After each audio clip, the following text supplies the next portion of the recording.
Hi everyone, and welcome to another edition of the Resident Rulebreakers. I'm Kayla. I'm Priya. And today's podcast is going to be audio only, mainly because for Camille right now, it's really, really early in the morning. So we decided to forego the video today. Also because, there's only two of us. Yeah. You really want to see our faces half of the time. Don't you want to see, no. So yeah, we made the executive decision, if we're going to do interviews, we're going to get a video. But if it's just the two of us, then it's going to be audio only. So that's what we're going to be doing from here on out.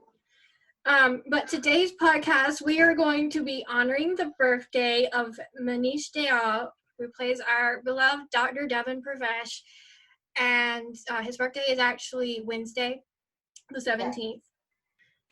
But before we continue on with Devon and talking about Devon, we have topics we want to discuss. Obviously, this is the first podcast we've recorded since May. Yeah, this is actually our first chance of discussing this, but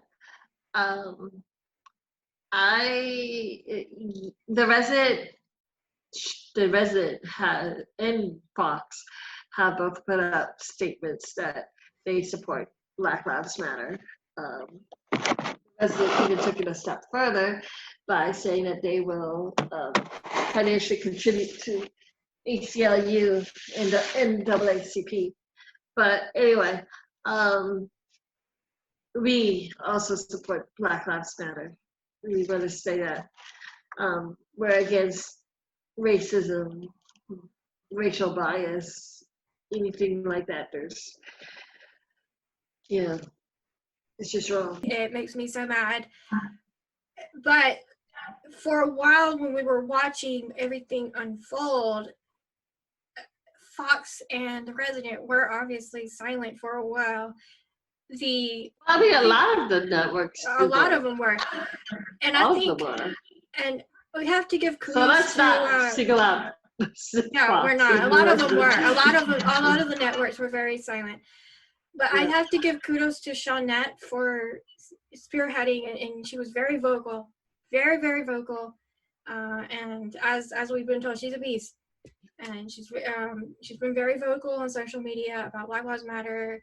And she pretty much called out the Resident and Fox on Twitter and said, "Hey, look, y'all need to put out a statement because your, employees, your people who work for you are in pain and stuff."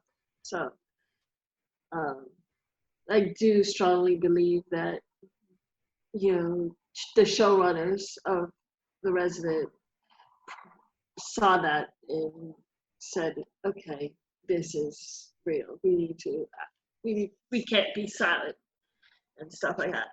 So, like I said, they not only said that we support Black Lives Matter, which, to be honest with you, all the network statements look like a copy and paste because they all said the same thing. But they also took it a step further by vowing to financially support, ACLU and NAACP, because I think they're the only show that actually did that. I didn't see it many other places now. Yeah, so like I said, I think it's Shawnette calling it out and saying, hey, look, but also, it's good. It's good that they supported, they put that out. But anyway, so we're full support of that Black Lives Matter movement, and yep. Seeing all these tragedies, it breaks my heart. And yep. They're fighting for their lives. And yeah. It's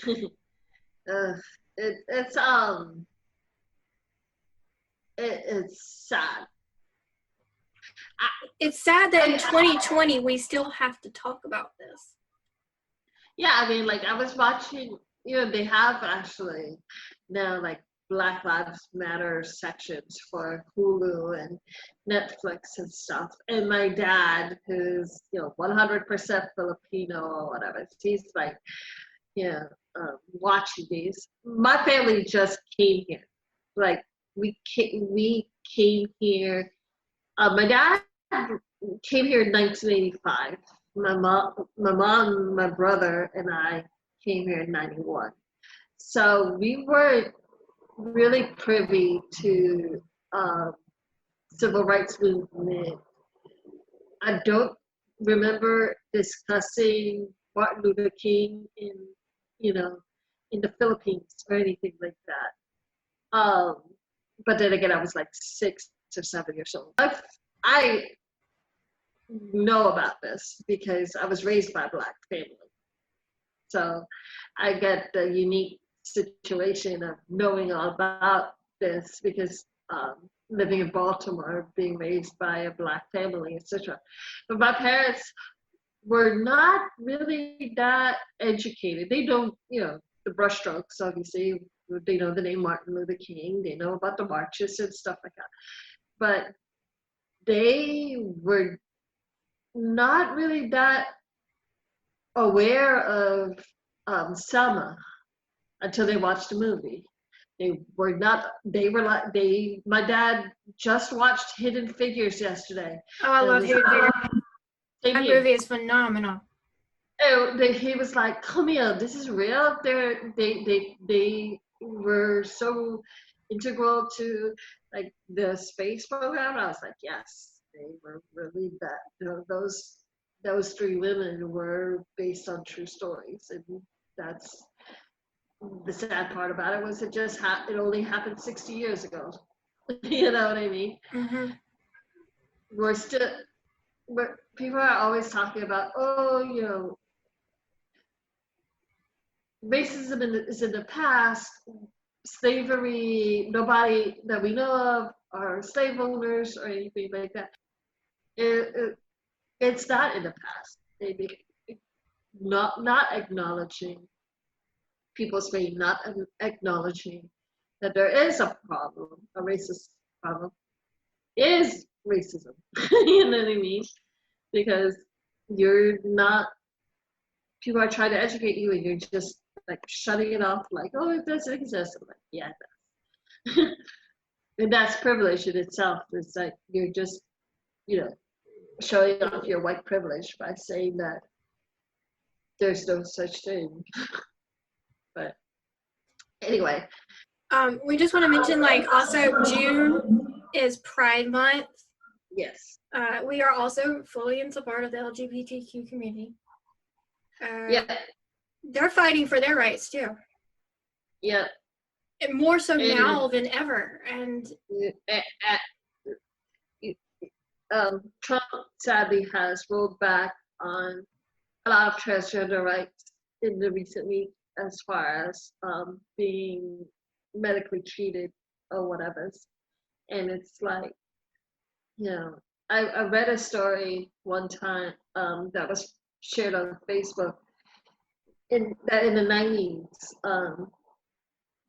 This guy was in a car accident and the EMT thought she was a woman until like they started, I guess, declothing her or something, unclothing her, and they found out she had balls, and they literally refused to treat her, and they took her to the ER or whatever, but they pretty much abandoned her, and she died with lack of treatment, and because of people not wanting to touch a transgendered woman, I guess. And it's like, that is just insanity to me. But yeah, LGBTQ rights sadly is being rolled back, and it's times of today, I feel, is like going back to, I don't know, the 50s. It feels like it. Yeah. It hurts me because like we had so much progress, and you know, even to the point of, you know, within the past 20 years, marriage equality became legal in the United States, which is sad. And well, Loving Day also was just, what, yes, 2 days ago, Loving Day? yeah, Which the interracial marriage becoming making interracial marriage legal, which is crazy. That was only like, what, 50 years ago? absolutely.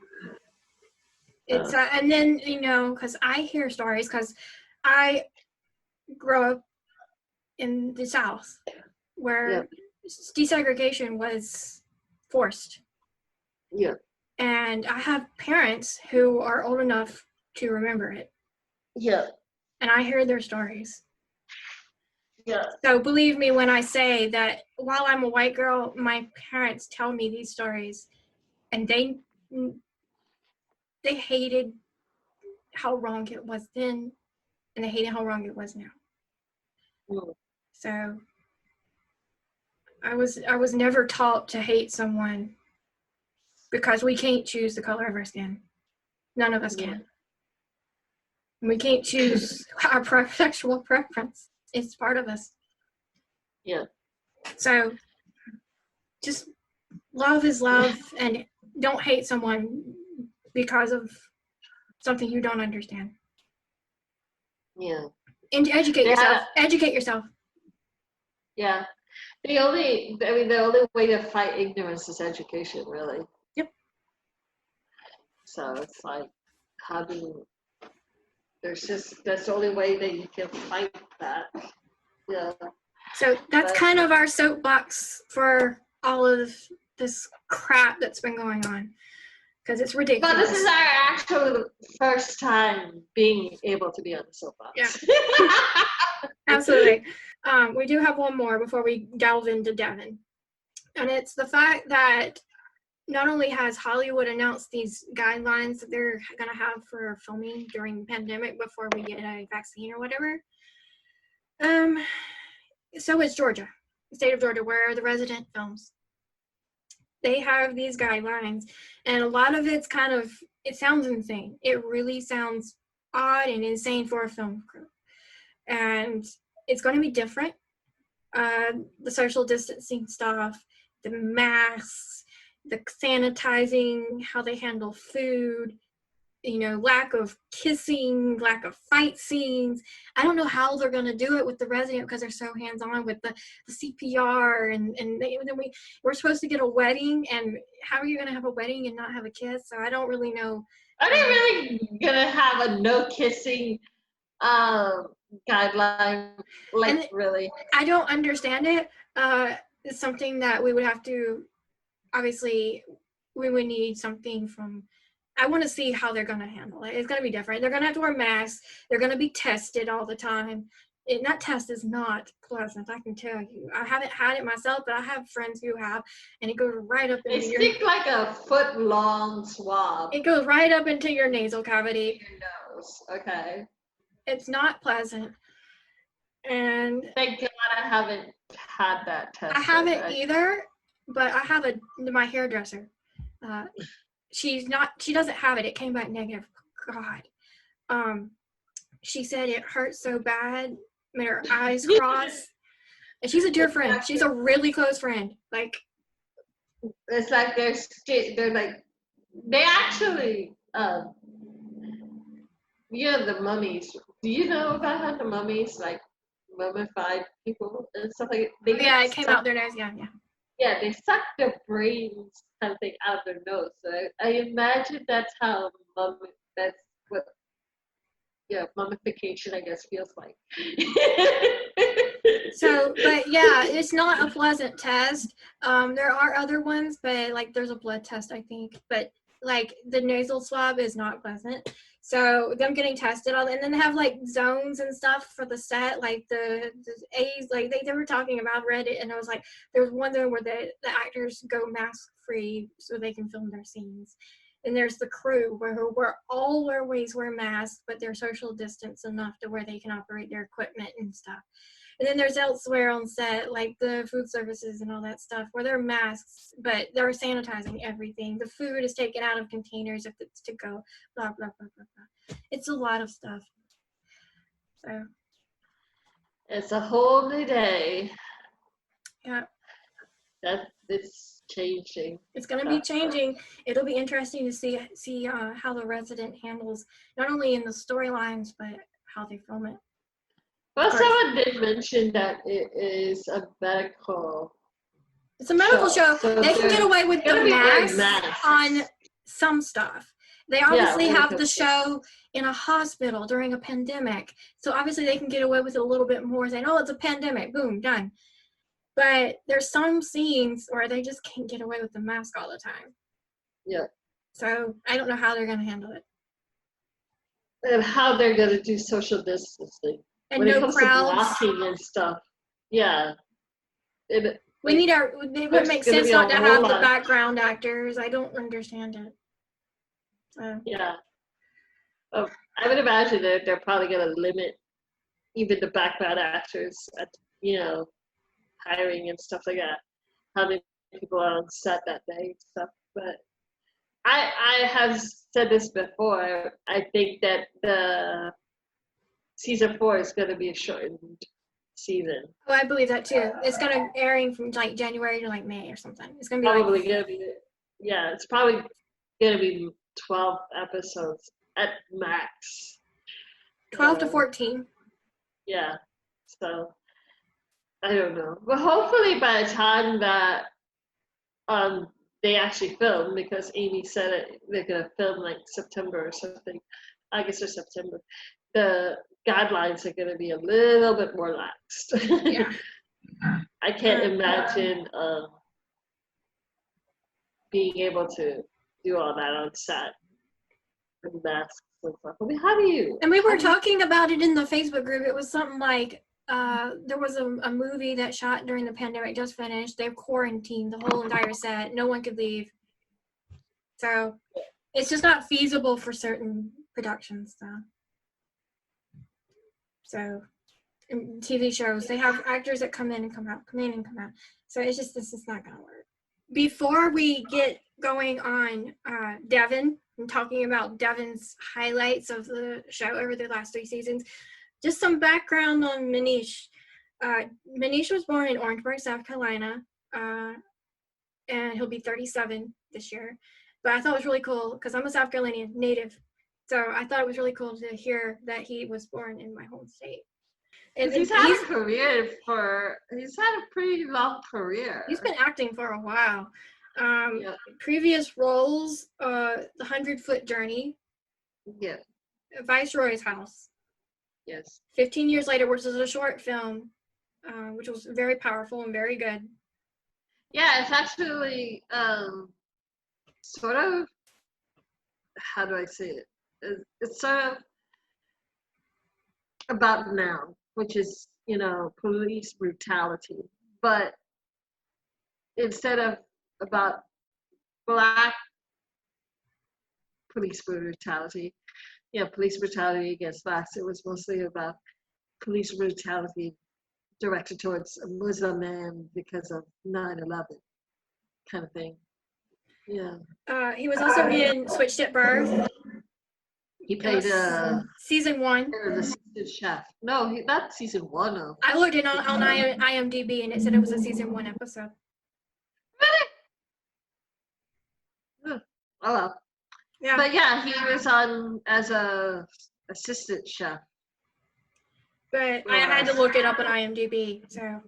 But and then he was in a couple season 4 episodes of Agents of S.H.I.E.L.D. That's one of my favorite shows. So when I was rewatching the show, getting ready for the current season, which is now airing, I was like, oh, there's Manish.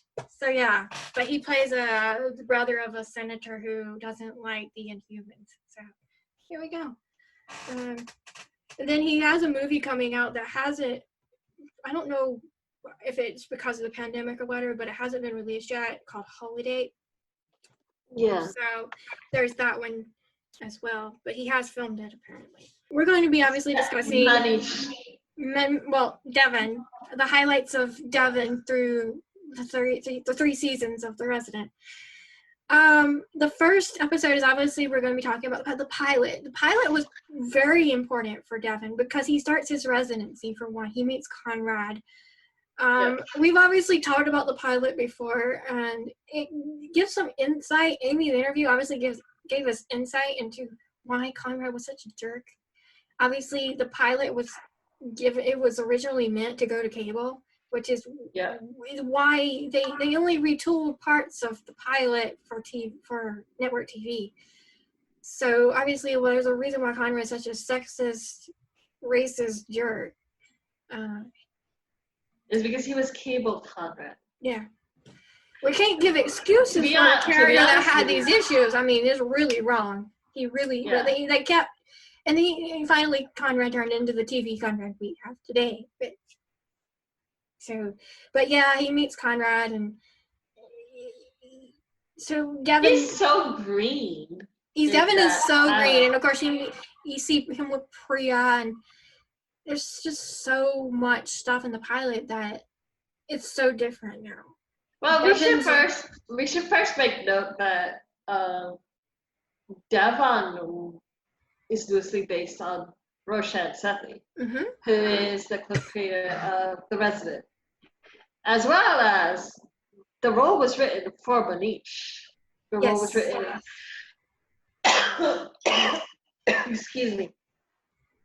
The role was written with Manish in mind, because Roshan and Amy are huge fans of Manish, and I'm going to assume there's not that many in South Asian actors who have a big name in Hollywood and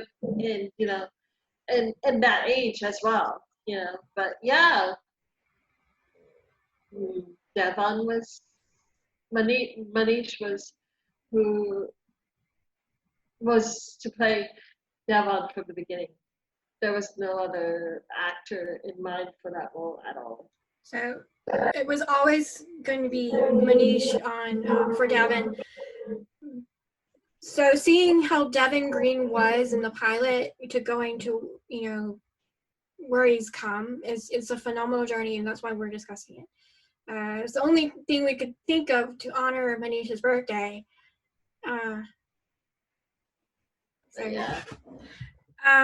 Then the next episode that we really, really liked for Devon was 1-8. And 1-8 is called Family Affair, and you're introduced to Devon's parents. You hear a lot about his past. Yeah, their background. The gigolo, the male escort, who's played by Hiatus Rodriguez. He, I guess he studied international studies or whatever, but centered mainly in India. And he explained pretty much the caste system. So first of all, Devon's parents' names are Tejan, that's his dad, and Himaya. Priya and her family, this was at the time when Priya and Devon were still together. Priya, and I apologize if I am like killing these names and totally, not saying it correctly, but Priya is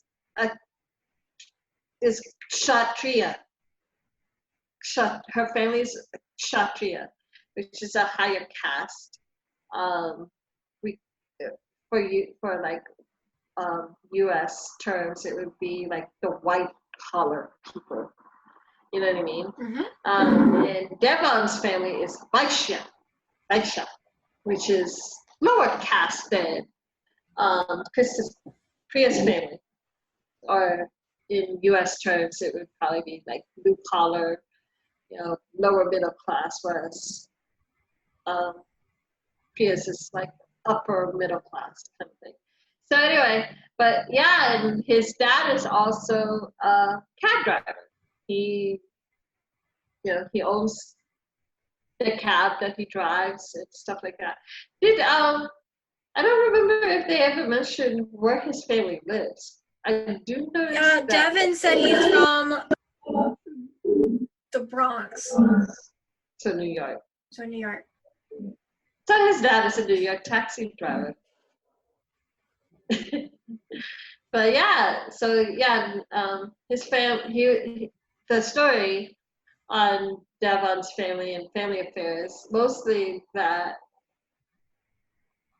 Devon was sort of ashamed kind of thing about his family. He was scared of like introducing his parents to Priya's parents. They were not wanting his parents to contribute to the wedding, etc. So that is pretty much Devon's family background, which is the reason why I kind of chose this episode to be. All right. And the next episode we really wanted to highlight was 2-7. 2-7 is Trial and Error, and it's the episode where Julian and Devon kiss. While Devon is still engaged to Priya. Yeah. It was, Well, he had the watch. The watch, Yeah. which is sort of like the iPhone watch. It seemed Yeah. like. Yeah, it really did look like. I don't know what how the prop department did with that, but yeah, that's exactly what it looked like. And anyway, it's also got the wedding dance, the Bollywood dance at the end of the episode. So there's also that, and then 2-8, which Manish actually did an interview not too long ago where he said this was his favorite episode of the series. It's called Heart in a Box. Heart in a Box. And there's a lot of stuff in this episode. There's some Minotaur stuff, but we're not talking about that right now. We're talking about Devon's storyline. Devon's storyline was like, he told Priya pretty much he wasn't going to San Francisco. He didn't tell her about, I don't know if he told her about Julian. No, he never told her about Julian until the wedding. Until the wedding. So, but like, he obviously told her he wasn't going to San Francisco. He didn't want to mess up his residency, whatever. Because if you move and stuff, your residency time does not go with you. He has to restart it. Yeah. So, I think for me, that was the most inconsiderate thing someone could do to another person, knowing that they're not going to get that time. So I thought it was kind of inconsiderate of Priya. Also, Devon has a really bad day. He battles a patient. Yeah, patient was very racist to him. He gets punched. He gets thrown up on. Just a lot of crap happens to Devon in one day in the ER. So he just it's a good Devon episode, and Manish has said that it was his favorite mostly because it depicted pretty well ER, and what the emergency rooms deal with on a daily basis. It's a pretty accurate depiction of it, and also he liked the way production was going for that episode to make it seem so chaotic, and stuff. Mm-hmm. So yeah, that was he said that was his favorite episode. And then obviously the next episode's 2-9, which is the dance. It's the not wedding. Yeah. The not wedding is obviously going to be a pivotal episode for Devon and Priya because they didn't get married. But Devon, they have beautiful outfits, though. Oh, they have outfits were amazing. Yeah. Manish is married, for those who don't know. And he has posted pictures of his wedding. I think I've seen one in particular. His wife is absolutely beautiful, gorgeous woman, drop dead gorgeous.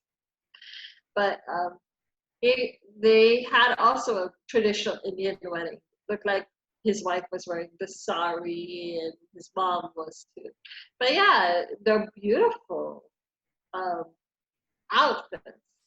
Drop dead gorgeous.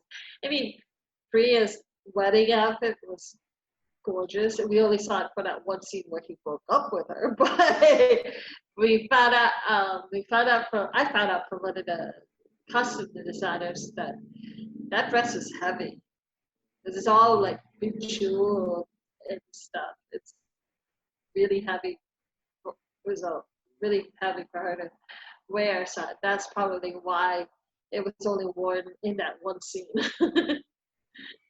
So, but yeah, I mean, obviously he breaks up with Priya, but the following scenes, Devon's, trying to figure out what happened to Julian and everything, and takes care of her cat. There's a lot of other stuff. We're just gonna mention those. But the next episode we really wanted to highlight was 218, which is Betrayal. We've actually done a whole podcast on betrayal, so you can go listen to it. It's the very first podcast we ever did. And way back when. And but Betrayal is when Julian returns, and obviously people have always asked, why is the gap between 2:9 and 2:18? Why is it almost was it 9 episodes? Jenna Dewan, I think, was taping something for. Yeah, she was taping a Netflix series. I'm trying to remember what it was. Sound mixtape. I think it was Something like that. Netflix that. series. Yeah. But it was due to actor availability, and of course Jenna Dewan comes back in, does the 1 episode, and then leaves. There was actually Amy just recently posted a BTS of Jenna. So there was that. But also Devon, he looked really good. He was shirtless. In that episode, like he just got out of the shower. But he takes good care of his body. So the next episode is actually in season 3 that we're going to highlight, and it's called Saints and Sinners. This is a very pivotal episode for the Conrad and Devon storyline, and we wanted to discuss this one when we came up with this concept of this podcast. This was probably one of the first episodes that both came to both of our minds, because Devon and Conrad fight over withholding the morphine to the patient. Well, so I was looking through Devon's storylines. Remember, is it really? Someone had mentioned that it was, what's that called? Ironic, I guess is the word, that Devon was so against, withholding medicine for the patient or whatever to get information, when he did the same thing, when he was like pushing for the same thing, when it was Julian. You know what I mean? When he was like trying to. Yeah, with AJ's mentor, right? Yeah, Abe, I think was his name. His name is Abe. But yeah, so is it really hypocrisy for him to have made such a big deal against it when he was also pushing for the same thing when it was for his girl, But yeah, that was the storyline where Conrad, I guess, like, withheld pain medicine from this criminal who was like, kidnapped and held hostage this family or whatever. And he was like, hey, look, you want this payments? You need to tell me what's going on, where they are, And Devon was like voicing, hey, you shouldn't do that or whatever. But Conrad, refused to withheld the medicine for the information and stuff. But yeah. But I remember when because there's obviously the episode's called Saints and Sinners because they actually have a line in there that says, we take care of anyone, saints and sinners, and anywhere in between. That's the whole reason for that title. So for it to just be like, oh, he's a criminal, it really doesn't. A lot of people are like, well, was a lot out of character. It just didn't make sense. They didn't thought it was out of left field somewhere. I heard a lot of comments where they hated this plotline. It went ongoing for quite a few episodes until we get to 3-9, which was Out for Blood, which was Conrad's hearing for the exact same incident. Yeah. And Devon covered for him to save Conrad. Well, that kind of threw him under the bus. Yeah. And he was like, hey, he told Kim, hey, if you really want to, ask what went on that day, ask Devon and stuff. So I I don't know. There's a debate as to whether or not Belle threw him under the bus, or if Belle was confident that Devon wasn't gonna backstab Conrad. But what do you think? Do you think that he had confidence, or that he was like, or that he really did throw it? I don't know. I mean, just maybe he did. Maybe he thought Devon's moral code was so strong against us that he was going to throw Conrad under the bus. But, yeah. And obviously, our next episode is 312, which is Best Laid Plans. But the plot line for Devon in this episode is Nadine returns, the princess. Also, To be honest with you, out of all of his 3 love interests, I do not like Baby at all. Nadine actually shows up the first time in 3-9, and then she returns in 312. So, out of all of his love interests, it might be so far this 3. Yeah, I don't like Baby. I like Nadine the least. I don't know. It's just it's too unrealistic for me. I didn't see a lot of chemistry between them. For me, it was just too much. Like, I want, for me, like, and I'm just gonna, because we're talking about his love life, like, I'm kind of fed up with the writers only giving him temporary love interest. I want to see, like, I knew Priya wasn't gonna, like, I just somehow in my heart I was like, she's not gonna last. She's not gonna last. Yeah. Even though they're engaged, she's not gonna last. I wanted to see it happen, but I never thought it was gonna happen. I never thought it was gonna last, and that was ended up being right. But I want to see Devon actually have a legitimate relationship that progresses from beginning to from falling in love, and her actually staying, like, her actually showing up every couple episodes or so, and him actually having a character arc where he's got a relationship. She can even be another doctor or a nurse in the hospital or whatever. But, like, I want to see him have an actual love life that's not temporary. You know where I'm going. Yeah. I want to see a You want another ship. We have like already 3 ships. Yeah. For the show. Well, technically 4 if you count Kit and Belle. Yeah, true. Kit doll. Yeah. I still hate that name. Apparently it's sticking. I don't agree with it.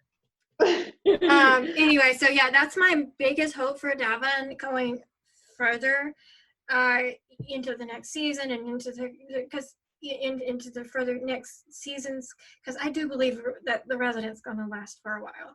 It's too timely and too pertinent, and Fox really doesn't have another thing that can replace it, to be quite honest. Yeah, there's not really that.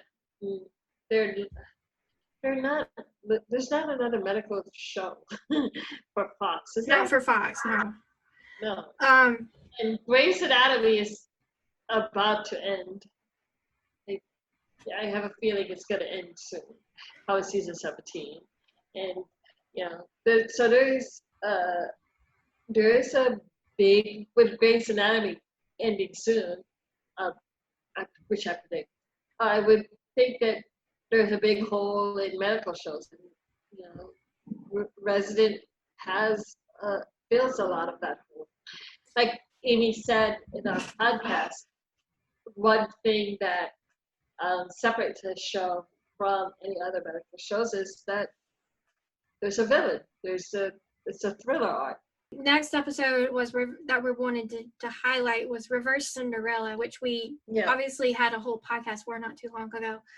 Yeah. Everyone seems to, there's issues, like, for me, like, there's issues with other parts of that episode, but the reason why we highlighted is because the Devon plot gave this episode its title, which is, and Amy touched on it in her podcast, there was a reason why it's called what it's called, is because Devon was the Reverse Cinderella. The Reverse Cinderella.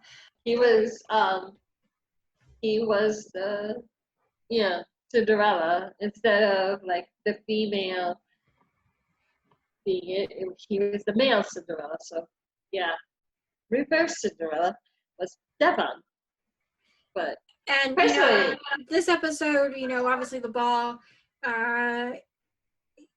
he has a fairy godmother and everything. And he looked really good in that tub. Yeah, he Man. did. And but it really hurts to see, because he was like, oh, I'm gonna get, finally find love and stuff. I'm like, she's a princess. It's really unrealistic. Yeah, like she's the royal family of another country. So like Meghan Markle or something like that. Like we have that happening. So I was okay with Nadine leaving. I was sad for Devon. I was not sad to see her go. Yeah. I did not, like I said, I wasn't a fan of Devon and Nadine romance. I don't know why. And if I were to rank all of Devon's romances, I'd rank Julian, Priya, and then Nadine. I like Julian better too, even though I didn't like how they started. Yeah. So, and then of course, actually, in the next episode, 317 in Dollywood, Nadine actually ends up leaving to go back to her country for her father's orders. So that's kind of like the highlights of Devon that we could pull from 3 seasons of episodes. Yeah. Well, I would also suggest. I would also like look at his career as a doctor. I mean, the guy. One of my favorite lines for the show is still from the pilot, when Conrad says,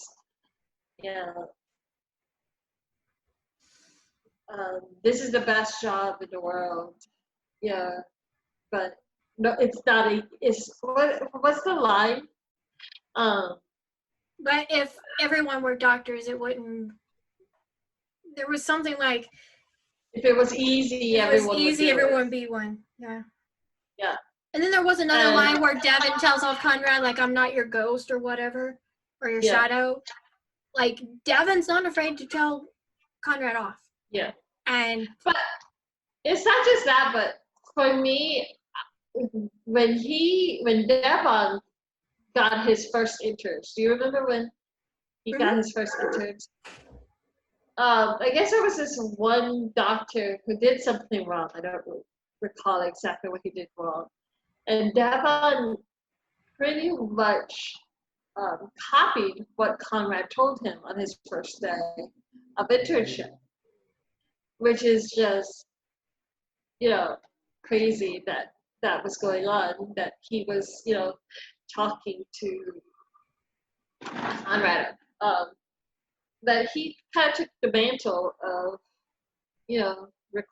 of doing this, and stuff. But yeah, his progress as a doctor, being so green, to now, I feel like his specialty will be trauma. I think he loves trauma or ER. Yeah, staying in the ER. Yeah, he's gonna be like the younger version of Irving. Well, Irving's been an amazing mentor to him too. It hasn't been just Conrad. That has been a great source of learning for Devon. So I can't wait to see his growth more as a doctor. I would imagine, like I said, I would imagine that his specialty is gonna be trauma. We want to wish Manish a happy birthday. Yes. So 37. That's young. That's still young. It's still. Happy birthday, Manish. Thank you for Devon and for bringing this amazing character to life. Yeah. the other thing that I actually wanted to talk about is his advocacy. He has, if you follow his Instagram, he is very vocal about Black Lives Matter. He's a proud South Asian man. And he's always talking about South Asians support Black Lives Matter.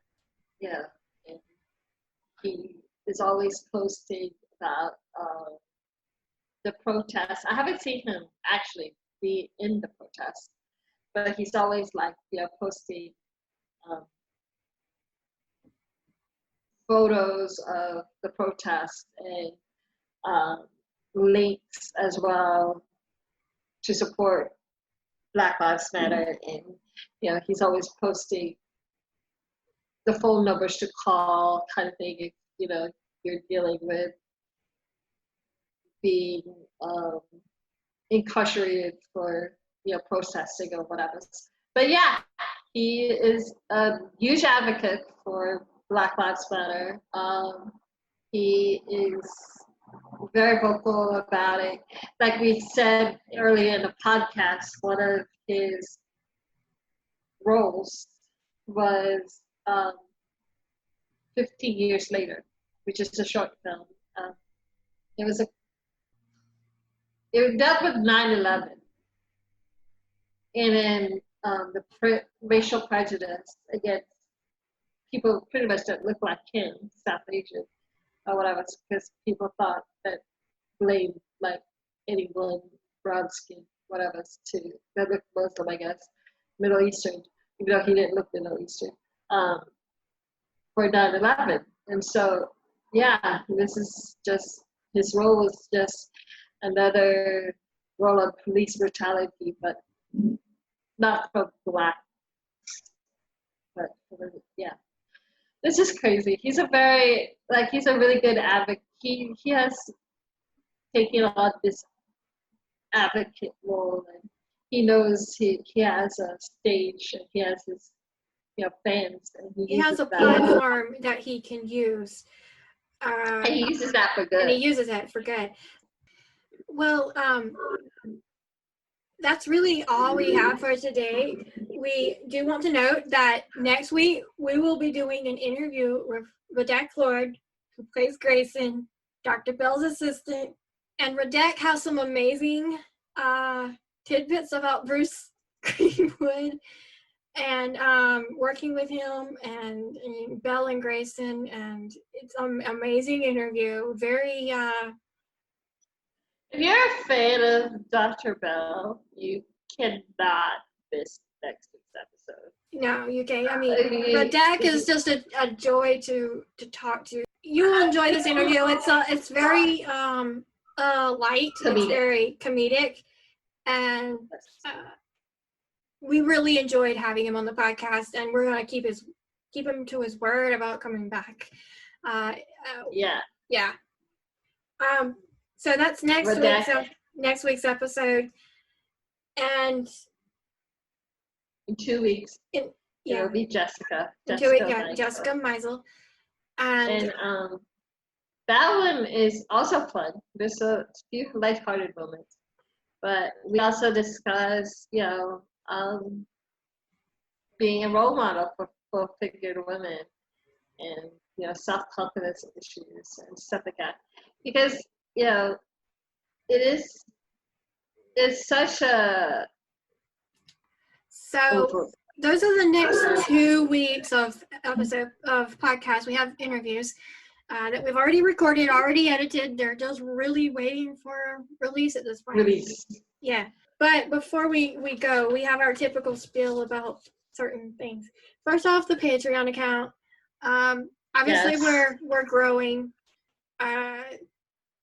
Patreon. But someone suggests. So the Patreon's really to help fund certain things like interviews or certain things like that, to help with software for editing and equipment like microphones and headphones. And also because I have a job. It would be awesome to get paid for this. So it would be pocket money too. Yeah, I mean, we both work jobs on top of all this. So, but mostly we're going to try to put it back into the podcast and keep it running for certain things. Obviously, contacting us, our email, which is the residentrulebreakers@gmail.com. You can email us with questions or idea you have, or obviously we have our Facebook stuff. We have the Facebook page, which is the Resident Rulebreakers podcast. And then there's the Facebook group. There is a difference between them. The Facebook group, which we have been talking about forever, which is the Resident Fox fans. And if you're already in it, we love you guys. We really do. And if you're not, please join, answer the questions. If all 4 questions are not answered, you will get declined. End of story. Instagram, which is the Resident Podcast. And on there, obviously, we still post a lot of clips, videos, especially with all these interviews we've been having. We do get answers to questions nobody's really ever asked before, I don't think. Yeah. And if you don't follow it, or if you don't listen to us, we're just gonna tell you, it's already been answered. We have that. It's in our podcast. But yeah, it's obviously one more thing. We have Twitter, and it's at Resident Podcast. The is not there. At Resident Podcast. So follow us on all our socials: Facebook, Twitter, Instagram, and you can reach out to us by email, obviously. Leave messages on our YouTube. Obviously, we love having the comments on our YouTube. You can leave reviews on Apple Podcasts or whatever, Google Play, or whatever you used for your podcast stuff, Spotify, whatever. We have all this stuff for you to be able to listen. At least with this one, it's listen. We have no video on this one. So really, we are so grateful. I keep telling people that, like, it's a privilege, and I think that it's an understatement every time I say it's a privilege, because there's no appropriate word. Because here's the thing, and I really differ on explaining how this podcast came to be, like where the thought process came from.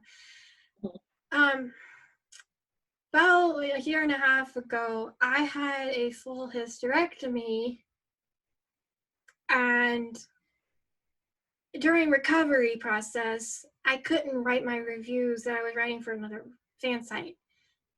Their deadlines were too strict. And you know, when you're recovering from major surgery, it messes with you. It messes with you. I can write a review, but it will be morphine induced. Do you really want a review done under? So, I've been hesitant for a long time to I reveal it to people, but like to reveal it to 100-something people that I know listen to this thing. But anyway, so I was like, well, I can make my own deadline. And that's when I joined the Facebook group, and I said, I want to do a podcast. I already knew how to do it. I already knew how to edit. And that's when Camille said, I'll do it. And that's when we started. I said, you were asking for a partner. And I said, sure, why not me? And like a whole bunch of people were like, yeah, Camille, do Camille. I'm like, I do not know you. And it's so funny because people always ask us, how did you get so and so on the podcast? How did you get so and so on the podcast? Well, one of it's you. I have to admit, not me. She has been instrumental. She's been having these relationships with the cast since the show started. And a lot of it was Camille relationships with the cast that got us these, and the producers and Amy and everyone that got us these interviews. So there's your answer. Yeah, I just like messaged them and was like, "Hi, you want to be interviewed?" He's like, "Sure." The I remember- actual origins of the podcast came from me having to have surgery. With all that being said, we are going to sign off. Happy birthday, Manish. Happy birthday. My name is Kayla. And I'm Camille. Bye, guys. Bye. Aloha.